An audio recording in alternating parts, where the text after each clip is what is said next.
자, 61번요. 저당권에 관한 설명으로 틀린 것은 했죠. 61번. 자, 1번 보시죠. 저당권 설정자가 저당권 설정 후 건물을 축조하였으나 경매 당시 제3자가 그 건물을 소유하는 때 이때는 일괄 경매를 허용할 수가 없습니다. 1번. 자, 일괄 경매는 이것은 저당권자의 권리이죠. 권리입니다. 의무는 아니죠. 하야하는 것은 아니에요. 일괄 경매. 자, 일괄 경매는 반드시요. 토지에 저당권을 설정할 때는 나지해야 돼요. 저당권을 설정한 뒤에 토지상에 건물을 축조한 거죠. 그 다음에 이런 상태에 있는데 이 저당권 경매권 행사죠. 그러니까 저당권 행사할 때 경매권 행사할 때 이 지상의 건물의 소유권이 여기에 있는 이 저당권 설정 당시에 저당권 설정자, 그러니까 이게 토지 소유자죠. 이 사람하고 건물 소유자가 동일이어야 돼요. 동일. 이때만 경매를 일괄 경매할 수 있다. 이 말입니다. 언제요? 경매권 행사할 때, 즉 일괄 경매 행사할 때 동일인 소유, 저당권 설정자가 소유권 가지고 있을 때만 가능하다. 이걸 꼭 잊으면 안 돼요. 62번. 계약의 청약에 관한 다음 중 옳은 것은 했네요. 5번에요. 청약의 도달 후에 청약자가 한정치산 선고를, 즉 피한정 후견인의 개시심판을 받았다. 이렇다 하더라도 이미 그 의사표시를 발송한 내용은 청약자의 법정 대리인은 그 청약을 철회할 수 없다. 그죠? 즉 이게 뭐냐 말하냐면 청약의 의사표시가 상대방한테 도달하게 되면 효력은 발생했다. 이렇게 보는 거죠. 도달 시에 발생했기 때문에. 그러면 효력이 발생하고 난 뒤에는 철회할 수가 없죠. 이걸 비철회성이라고 해요. 이것은 뭐라 그래요? 구속력, 청약의 구속력이다. 이렇게 표현하고 있죠. 자, 이 내용을 그대로 알아두시면 되겠네요. 6번의 반대죠. 66번에 1번요. 1번은 왜 틀렸어요? 선례기간 경과 후 청약자가 청약을 철회한 때는 청약의 구속력은 소멸한다 이랬죠. 자, 여기에요. 승낙기간이 경과해버리면 철회 여부와 관계없어요. 승낙기간이 경과해버리면 이때는 청약은 실효가 되는 거예요. 이거 알아두셔야 되죠. 청약 자체는 효력을 상실한다 이 말이에요. 이게 1번요. 그래서 1번은 틀렸다. 그리고 5번만 옳다. 5번이 정답. 알겠죠? 자, 63번. 갑과 을은 갑의 임야에 을의 배수시설을 완비하여 주고 그 공사비에 가름하여 을이 그 기간의 임야를 1년간 사용하기로 하는 계약을 체결하였다. 그러나 공사금의 지급에 가름한 갑의 임야 사용권 부여가 원시적으로 이행불능이라고 할 때 이에 대한 법적 평가로서 가장 옳은 것은 했죠. 자, 60번에요. 원시적 불능이다. 그런데 이미 계약은 체결됐죠.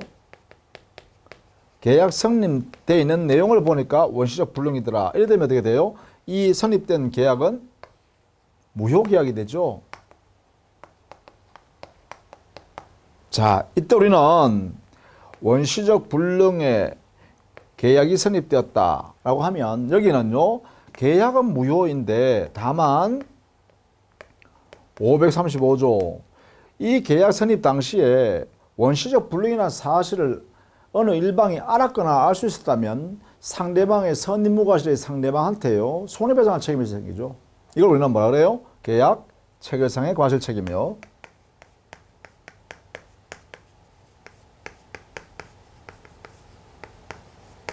부주가 있었던 사람은 손해배상 책임을 진다.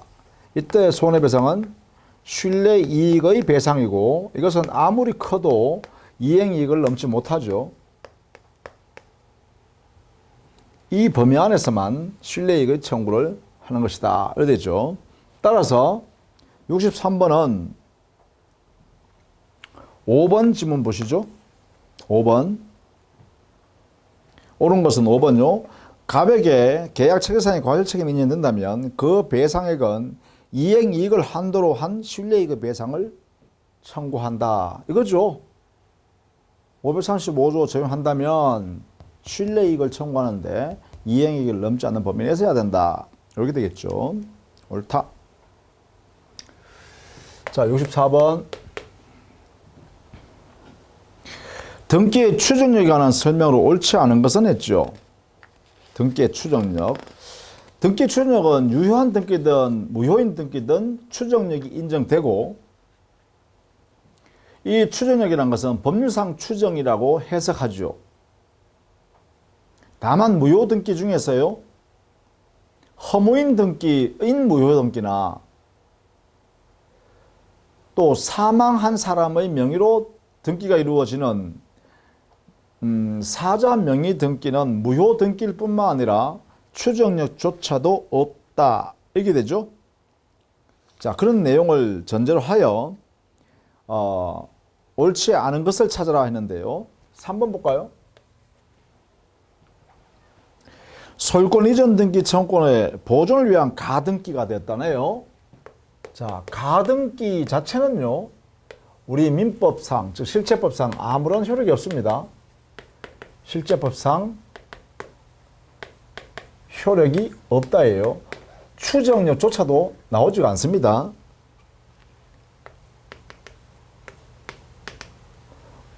가등기는 추정력조차도 나오지 않아요. 무효등기는 본등기를 말하는 거죠. 추정력이라는 것은 본등기의 추정력이거든요. 따라서 가등기는 추정력조차 없으므로 추정할 수 있다 했으니까 틀렸죠. 65번.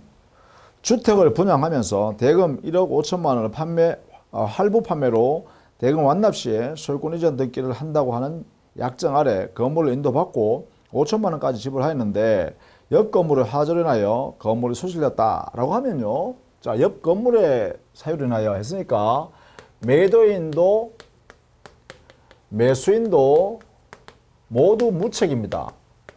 그 목적물이 불능이 된, 즉 건물이 다 탔기 때문에 건물 소유권 넘겨줄 수 없다는 사유, 이 내용에 대해서는 전부 다 무책이죠. 그럼 쌍방무책이잖아요. 자, 쌍방무책이고 그 다음에 계약을 체결되고 난 이후에 발생하는 거 후발적 불능이죠. 매매계약에서, 그죠? 매매계약에서 쌍무계약에서 후발적 불능이 발생했는데 쌍방무책으로 일어났다면 이때는 원칙이 뭐예요? 이때는 그래요. 채무자가 위험을 부담해야 되죠. 이게 적용돼야 돼요. 원칙적으로. 자, 그런데 문제는 뭐냐 하면 이미 당해 매매 목적물을 매수인한테 넘겨줬죠. 소유권은 매도인한테 그대로 남겨두고 등기를 가지고 있는 상태에서 당해 건물만 매수인한테 인도해 줬죠. 자, 이때요. 이런 경우에 바로 물건을, 매매 목적물의 물건을 인도할 때 이때 뭐가 발생하나요? 중요한 게 하나 발생기죠. 여기에 바로 위험이 이전된다. 이 말은 뭐예요? 채무자한테 있던 위험이 누구한테 왔다고요? 채권자인 채권자의 매수인이 위험을 부담하여야 한다. 이렇게 바뀌는 거예요. 그럼 이 말은 뭐예요? 채무자인 매도인은 채권자에 대하여 대금 지급을 청구할 수 있다. 이 말이죠. 자, 이것이 핵심이네요. 65번. 따라서 맞는 것은요. 매수인은 그 잔대금 1억 원을 면할 수 없고 다른 주택의 급부를 청구할 수는 없어요. 즉 매도인은 당의 건물을 인도해 줄 의무를 면해요. 이게 그죠? 여기는 매도인은 채무 면제. 그런데 매수인은 대금 지급할 의무가 있어요. 이렇게요. 이것이 바로 뭐냐? 바로 채권자 위험 부담이죠. 그죠? 채권자 위험 부담에서 이런 결론이 도출된다. 이렇게 되겠죠? 65번. 따라서 65번은 1번이 옳죠? 66번. 근저당권에 관한 설명으로 틀린 것은 그랬죠. 여기서는 2번 보시죠. 채무자의 채무액이 채권 최고액을 초과하는 경우에 그러면 물상보증이나 제3취득자는 여기는요 채권 최고액 이것을 변제하면 당해 근저당권 말소를 청구할 수 있죠. 이게 핵심이에요. 최고액을 변제한 경우 채무 전액이 아니에요. 근저당 말소를 청구할 수 있다. 이렇게 정리해 둡니다. 이렇게 66번에 그래서 2번 이게 틀렸네요. 그죠?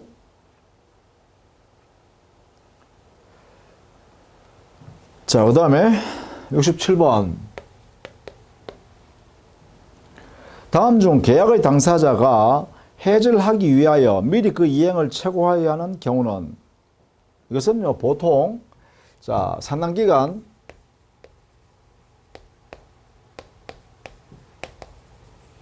최고 후에 그래도 이행하지 않는다면 그 기간 동안 이행이 없다라고 하면 이때 이제 해제권 행사할 수 있다라는 것은 일반적으로 어떤 거예요? 보통의 이행지체예요.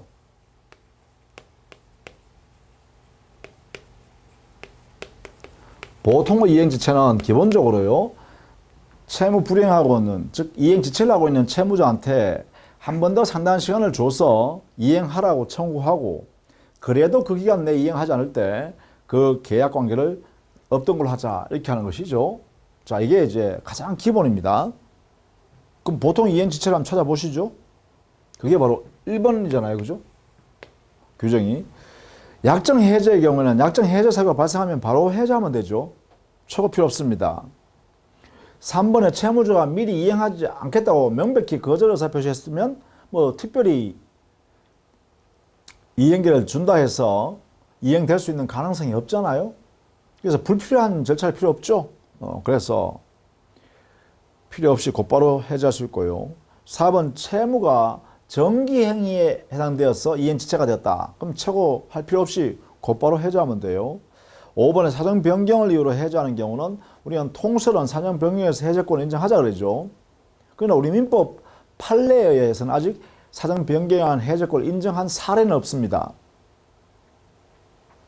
그래서 우리 판례에 따르면 학설에 따르면 최고 절차 필요 없죠. 사정 변경이 발생했기 때문에 해제할 때는 최고 절차 필요 없습니다. 이렇게 하고 있어요. 그죠?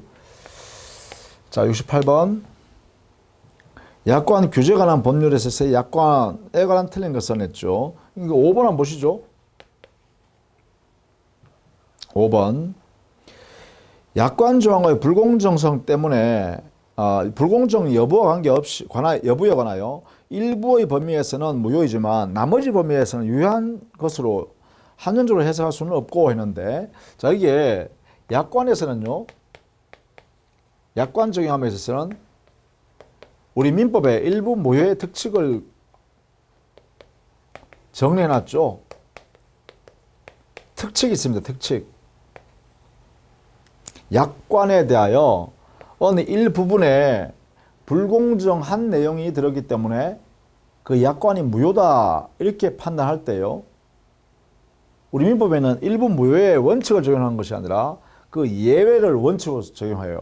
그게 그래서 우리는 민법의 일부 무효의 특칙 이렇게 해요. 즉 여기는요 원칙은 약관을 적용할 때 원칙은 그 일부만 무효고 당의 그 부분만 무효고 나머지는 유효다 이렇게 하는 것이 원칙이에요. 나머지 약관은 다 유효다 이렇게 하는 게 원칙이에요. 이게 원칙이에요. 다만 이 일부 무효 취급할 때 그 무효가 중대한 상황이라서 다른 약관에도 그 무효의 영향을 다 미친다라고 하는 그러한 절대적인 그런 상황일 때만 약관 전체를 무효로 하는 것이죠. 그러니까 이걸 원칙으로 삼는다라는 걸 꼭 알아두셔야 돼요. 이렇게 68번에 5번 이렇게 정리하시면 되겠네요. 자, 그 다음 69번 갑은 을의 토지 X를 매수하기로 계약을 체결하면서 계약금 500만 원을 지급하였다. 이때 판례 입장에 따라서 갑과 을의 법률 관계를 설명하면서 옳지 못한 것은 있는데 4번 보시죠. 4번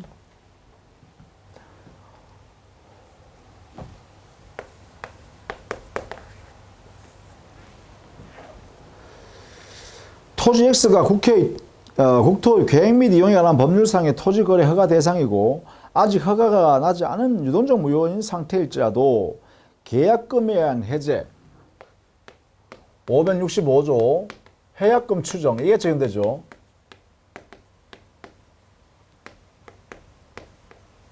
이게 적용이 돼요. 적용되면 여기는 해제권 행사가 가능하죠.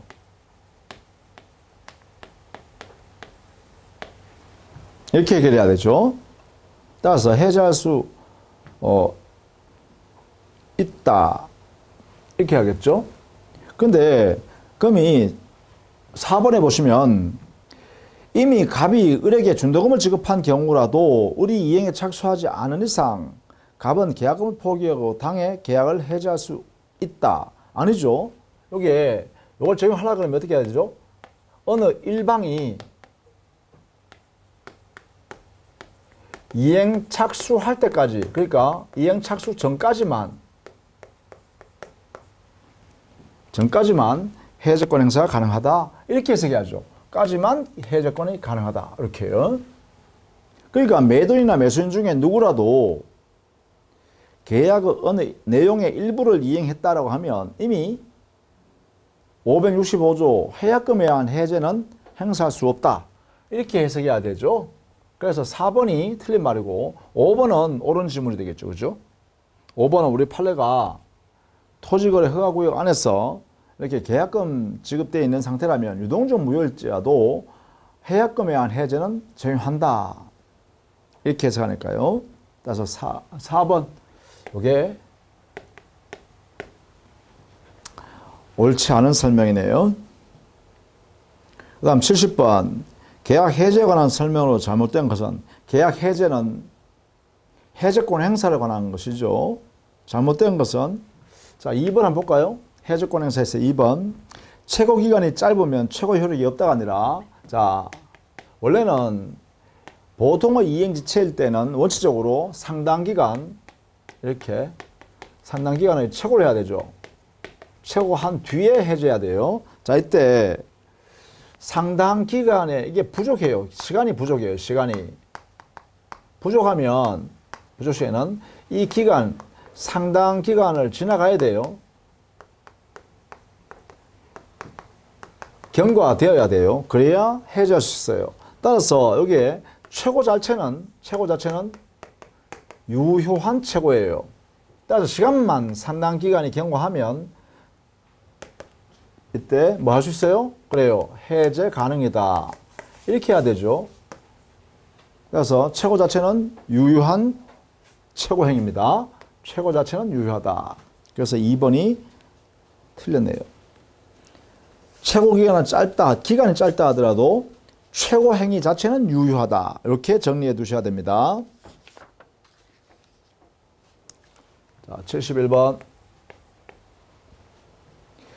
계약 교섭의 부당 파기가 된 경우에 관한 설명으로 틀린 것은 했죠. 교섭의 부당 파기.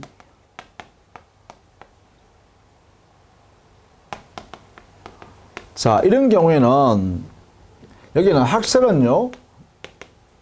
학설에서는 535조 계약 체결상의 과실 책임, 체약상 과실 이 책임을 물을 수 있다라고 하고 있어요. 그러나 판례는요. 판례는 535조 이것을 적용할 수 없고 750조 불법행위 책임 이 규정을 여기에다가 적용해라 이렇게 하고 있어요. 따라서 거기에 틀린 것은 3번 보시면 되겠죠. 3번.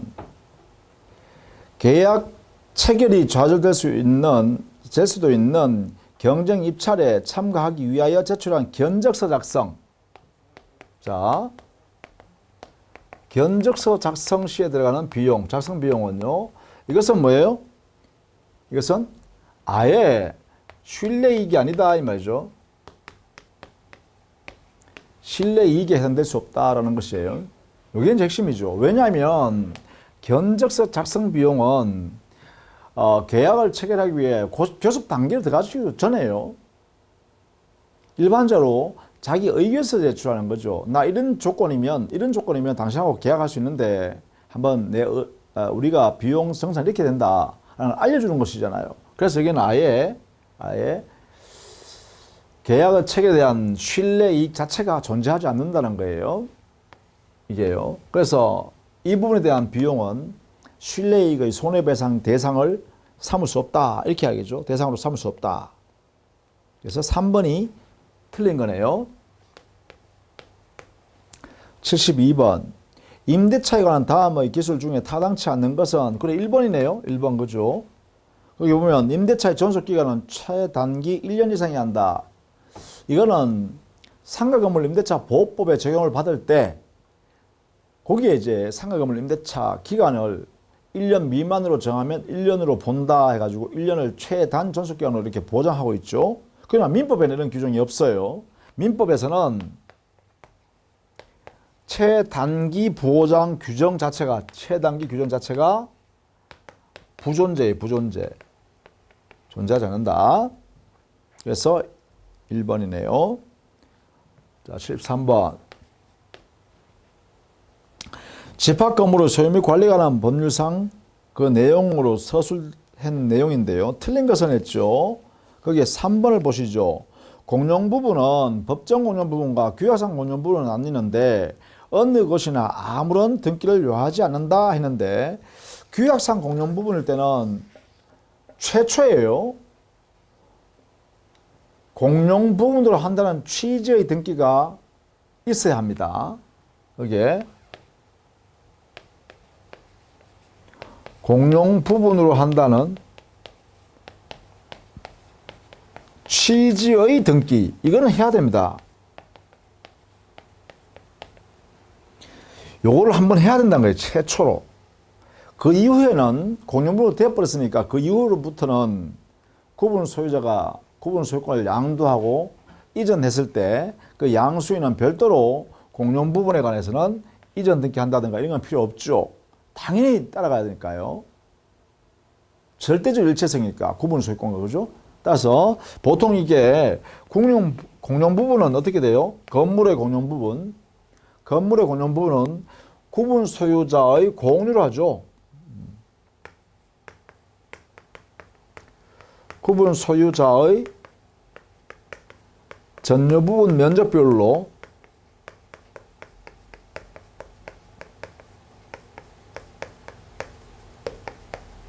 뭐 한다? 공유합니다. 공유.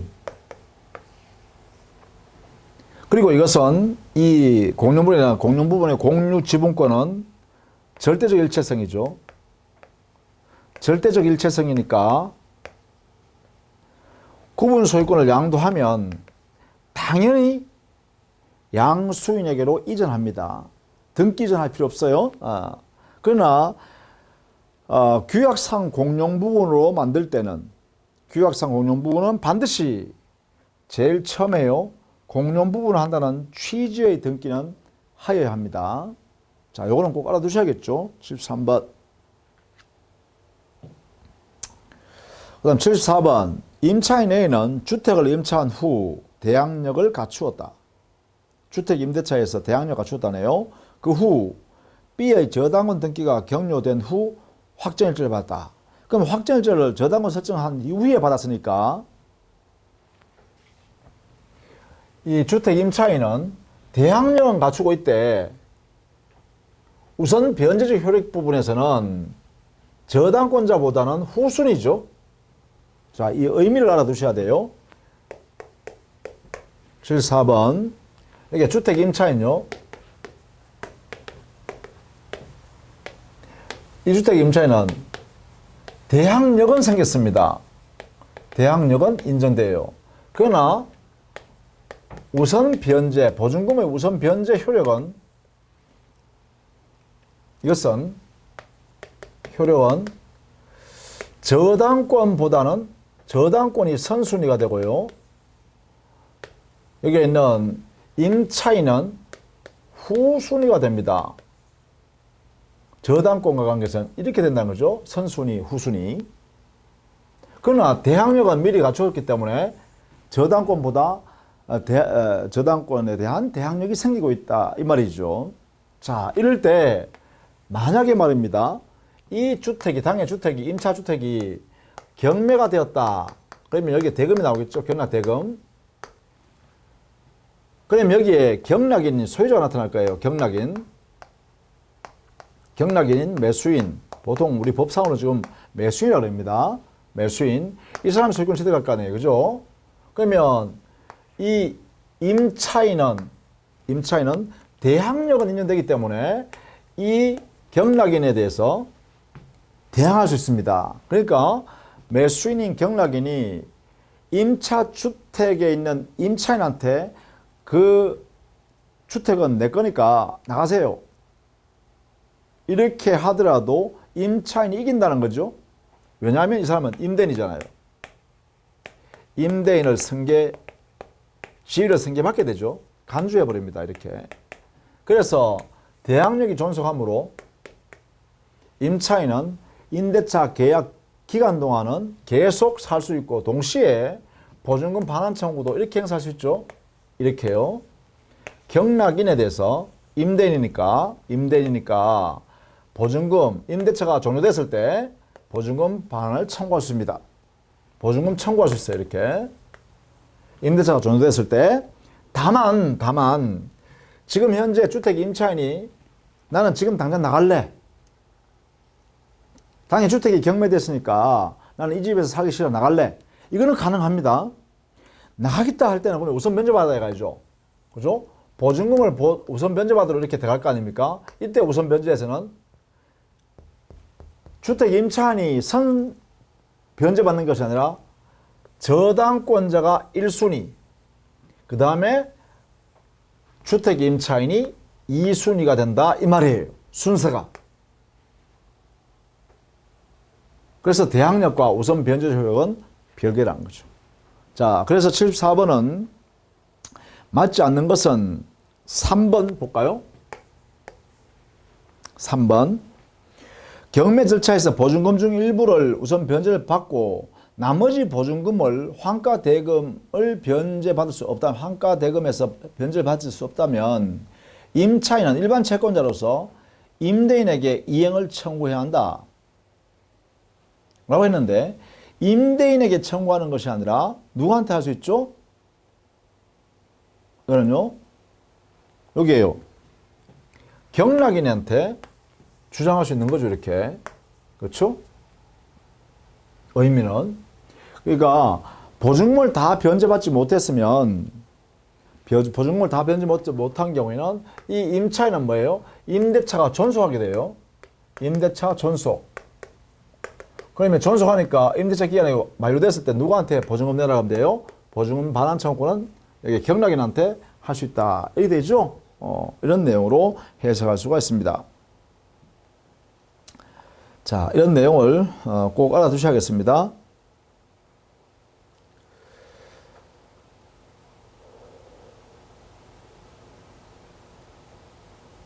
자, 그 다음에 75번. 요 내용을 잘 알아두시기 바랍니다. 대항력과 우선 변제 효력은 별개예요. 제도가. 대항력은 이렇게 당의 목적물을 승계받은 사람, 임차주택의 양수인한테 대항할 수 있는 권리예요. 그리고 보증금도 얘한테 받을 수 있는 권리예요. 왜? 임대인 지위로 승계받으니까. 근데 우선 변제권 이렇게 들어가면, 대금에 우선 변제받아 들어가면 이 대금에서는 저당권자가 우선 변제받고 난 뒤에 남는 금액에 대해서만 우선 변제받을 수 있는 부분이에요. 그러니까 우선 변제 효력은 저당권자한테는 안 된다는 것이죠. 자, 이런 내용을 미리 알고 계셔야 됩니다.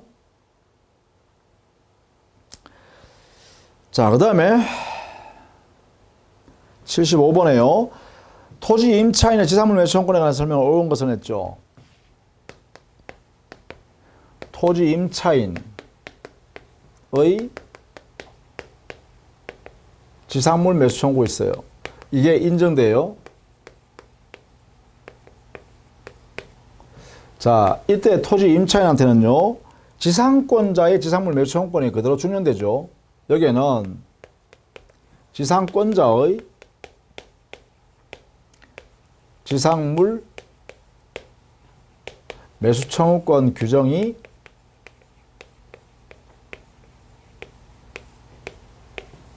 그대로 준용됩니다. 이대로요. 그래서 토지 임차인은 임대차 기간이 만료되어서 임대차가 끝나서 종료됐어요. 그런데 당의 토지 위에 임차인 소유 건물 기타 공작물이 현존하고 있다면 당의 임대인한테 임대차 계약을 한 번 더 종전과 갱신합시다 라고 청구하고 갱신 청구, 이에 대해서 토지 임대인이 거절하면 토지 임차인은 지상물 매수를 청구할 수 있다. 이때 이 매수 청구권은 똑같아요. 이 권리와 형성권이고 권리는. 그리고 편면적 강행 규정이죠. 토지 임차인에게 불리한 내용으로 약정을 하면 전부 다 무효가 되죠. 자, 이런 성질 같습니다. 자, 75번. 옳은 것은 했네요. 75번에요.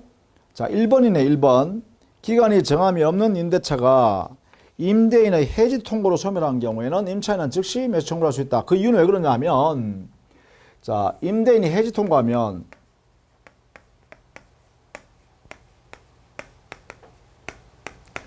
해지 통고 이 의미 속에는 뭐가 있어요?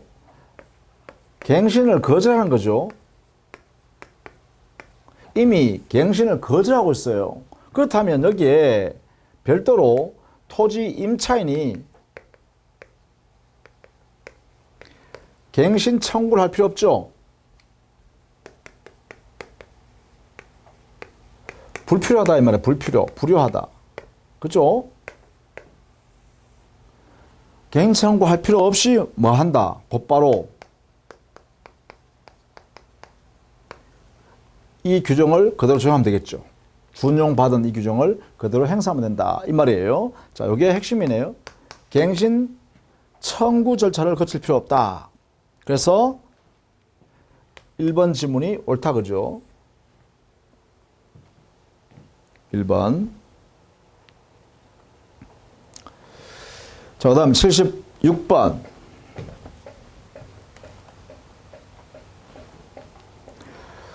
가등기 담보 등에 관한 법률상의 내용을 문제로 만든 것인데 옳지 못한 것은 이랬네요. 자, 거기에 4번 볼까요? 나머지는 다 옳으니까 4번만 볼게요. 채권자가 청산금을 산정할 때에는 선순위 담보권자의 채권액은 고려해야 되죠. 그러니까 청산금 산정할 때 이것은 자, 가액에서 당의 목적물의 가액, 물건의 가액에서요. 대형물의 가액에서 빼기 자기 채권 뭐 이자까지 포함. 그 다음 또요. 선순위의 담보권자의 채권. 이것을 고려해라는 거죠. 여기에 선순위이지 후순위는 아니죠. 그래서 이게 우리 시험에 잘 내기도 합니다. 조심해야 됩니다. 왜냐하면 선순위 담보권이 존재하는 상태에서 가등기 담보권자가 당해 귀속청산 절차에서 청산금을 지급하고 채무자 등으로부터 소유권을 이전받을 때요. 선순위 담보권자의 그 채권은 그대로 자기가 인수하잖아요. 그러니까 소유권 가져오니까요. 그죠? 그래서 선순위 담보권자의 채권을 그만큼 공제하고 나중에 자기가 그 선순위 채권자의 변제에 도래하면 자기가 변제하면 된다는 것이죠. 이렇게 해결하도록 하고 있습니다. 법에서 절차상. 자, 요거 꼭 확인할 것. 76번. 77번. 가등기 담보 등이라는 법률에서 틀린 것은 했죠. 5번 지문 보시면 되겠네요. 부동산 담보를 설정하기 위해 등기 비용은 그래요. 우리 판례가 원칙적으로 등기 비용, 가등기 담보 등이라는 법률 등기해야 되잖아요. 가등기. 그렇죠? 가등기나 양도담보에서는 소유권이 등기하죠. 소유권 등기합니다. 이 등기에 들어가는 비용은 채권자가 자기 채권을 확보하기 위해서 하는 거잖아요. 그렇죠? 채권자 비용으로 해야 한다. 이렇게 하는 판례예요. 채권자 비용이다. 종래 채무자 비용으로 많이 하니까 채권자, 즉 가등기 담보 등이라는 법률도 채무자를 보호하려고 만든 법 규정이고, 그래서 채무자에게 유리하게 해석하는 것이 옳겠죠. 강행법규로서. 또 이 가등기나 소유권 이전 등기처럼 담보권을 취득하기 위해서 채권자가 자기의 채권 안전장치로 하는 권리 취득이잖아요. 그렇다면 당연히 그 내용의 권리를 취득하려고 하는 자, 그 자가 비용 부담하는 것이 옳다라는 것이 판례 태도란 거죠. 이렇게 채권자 비용 부담으로 한다. 이렇게 했어요. 78번. 공동저당 관하여 다음 설명 중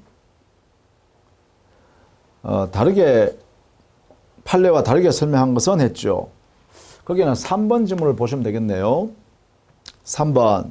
채권자 갑이 주채무자 을과 물상보증인 병 소유 각 토지 위에 1번 근저당을 설정받은 후에 을의 토지, 즉 채무자죠. 채무자의 토지에 대한 경매를 통하여 채권을 변제를 받은 경우에 그 채무자 토지에 있는 2번 저당권자가 있다면 물상보증인 소유인 병 소유 토지에 대하여 선순위의 공동저당권자 갑의 권리를 대위 행사할 수 있는가? 이럴 때는 여기는 물상보증인의 소유 부동산에 경매를 하러 들어가는 후순위 저당권자의 대위권요. 이 두 개가 충돌되죠. 물상보증인은 자기 소유권 침해하지 말라고 주장할 것이고, 후순위 저당권자는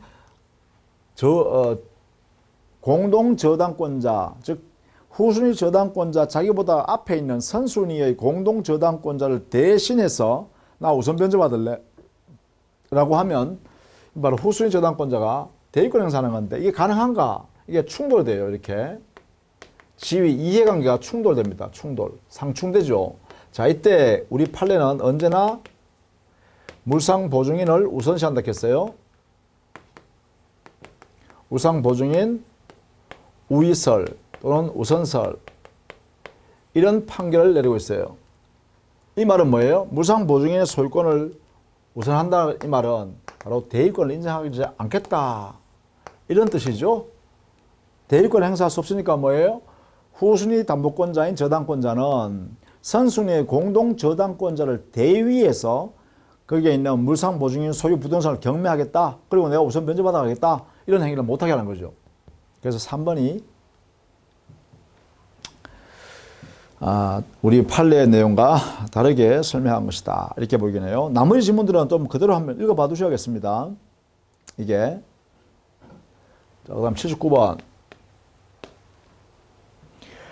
부동산 실권자 명의 등기에 관한 법률에 대한 것으로서 설명이 틀린 것은 했죠. 자, 여기는 4번 보시면 되겠네요. 4번. 부동산의 특정된 부분을 2인 이상이 구분 소유하면서 공유 등기하는 소위 상호명의 신탁은, 자, 이때요. 그게 4번에요. 상호 명신탁하여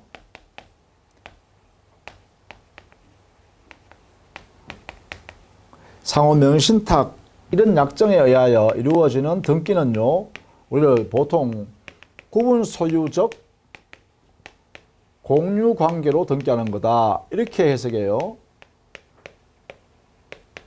등기는 공유 관계로 돼 있죠. 그런데 민법상 소유권 관계는 어떻게 되냐면, 민법상 소유권 관계는 구분 소유권이 확정되어 특정되는 거죠. 각자는 특정된 부분에 구분 소유권을 각각 가지고 있는 거예요. 구분 소유하는 거죠. 나눠서 하니까 소유권은 특정 부분에 독립적으로 보유한다.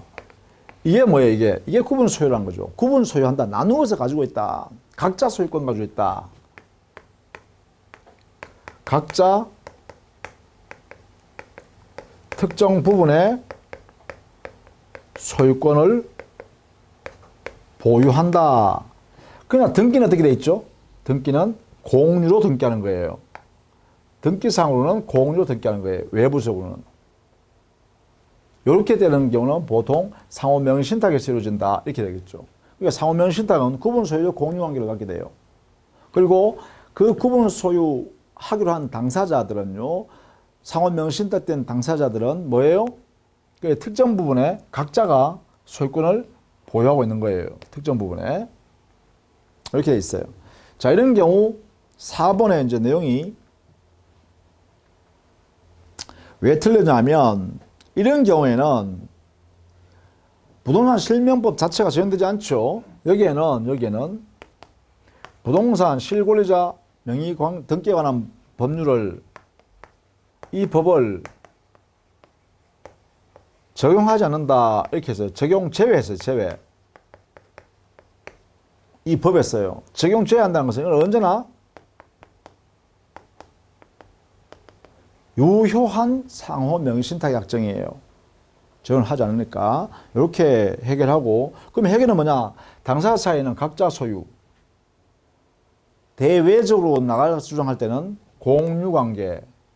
그래서 여기는 각자 소유권 지정하는 것은 이게 명신탁 당사자 사이예요. 그러니까 상호 간에, 상호 내부 관계에서는 각자 소유. 내부 관계에서는 각자 소유.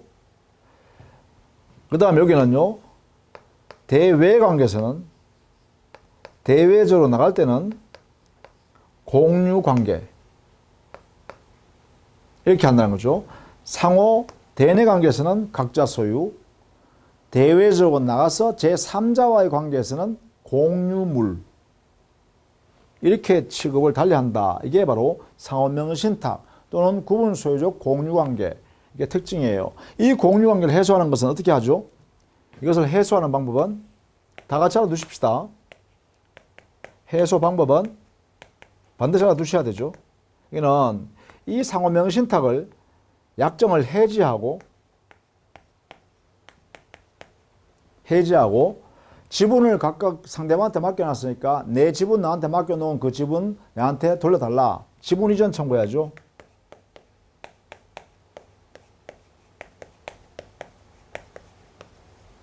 해지하고 지분 이전 청구합니다. 어떤 경우에도 공유물 분할 청구는 없습니다.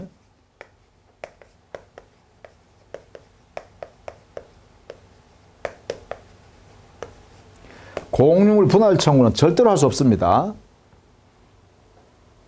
해지를 하고 공유물 분할 청구한다. 이것도 안 돼요. 어떤 경우에도 공유물 분할 청구는 할 수 없다. 누가? 상호명의신탁 당사자 사이에서는. 공유물 분할 청구 못해요. 이거 나오면 무조건 아니다라고 해야 돼. 공유물 분할 청구 할 수 없다. 이렇게 해요. 못 박아놔야 됩니다.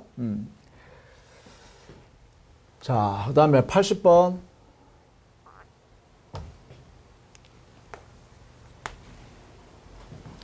집합 건물의 소유에 관한 설명이네요.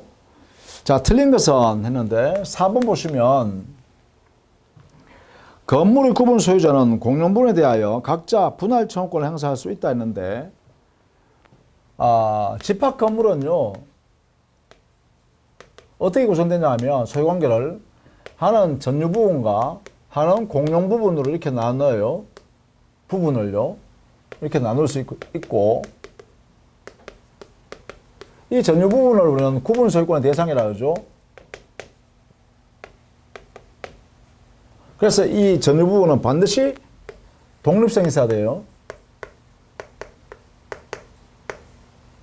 그죠? 그래서 구분 소유권이 만들어지고, 그러면 여기에 있는 공용 부분에 대해서는 어떻게 만들어지냐? 여기는 구분 소유자의 지분 비율로 공유를 해요. 공유 지분권을 갖게 되겠죠. 이 공유 지분권은 이 구분 소유권에 반드시 딱 붙어 있어요. 일체성으로.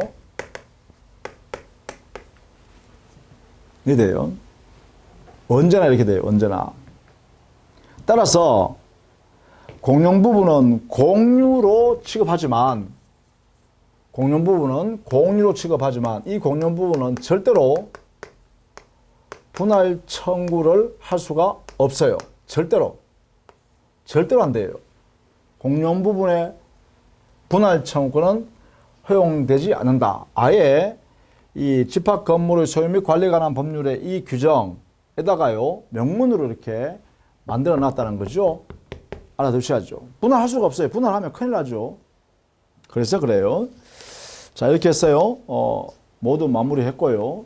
또 여러분 또 문제 풀어봤는 것 중에서 틀린 문제가 있으면 반드시 기본 교재에서 그리고 동영상 강의를 다시 한 번 더 꼭 들어봐 주시기를 부탁드립니다. 자, 수고 많으셨습니다.